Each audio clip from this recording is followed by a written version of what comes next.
नमस्कार प्रेक्षकांनो, स्टार प्रवाहावरील घरोघरी मातीच्या चुली या मालिकेच्या आगामी भागात आपण पाहणार आहोत की ओवीचा जीव वाचवण्यासाठी आले जानकीवर आता माया हल्ला करते। खरं तर मायाने आता जानकीवर जीव घेणा हल्ला केलेला असतो। मायाने जानकीच्या पोटात चाकू खुपसून तिथून पळून गेलेली असते। त्यानंतर आता ऋषिकेश तिथे जानकीला आवाज देत तिला शोधत येतो, तर त्याचं लक्ष हे जानकीकडे जातं। तर तिच्या पोटातून रक्त वाहत असतं आणि ती बेशुद्ध पडलेली असते। त्यानंतर ऋषिकेश तिला हॉस्पिटलमध्ये घेऊन येतो आणि घरी फोन करून तो सगळ्यांना काही घडलेला प्रकार सांगतो।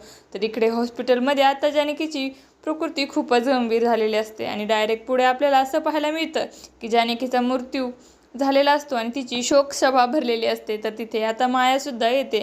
तर आता खरंच जानकीचा मृत्यू झाला आहे की ऋषिकेश आणि जानकीचा हा काहीतरी नवीन प्लॅन आहे मायाला अडकवण्यासाठी। जानकीचा हा नवीन प्लॅनसुद्धा असू शकतो। त्याचमुळे जानकी एक नवं रूप धारण करून मालिकेत पुन्हा येईल।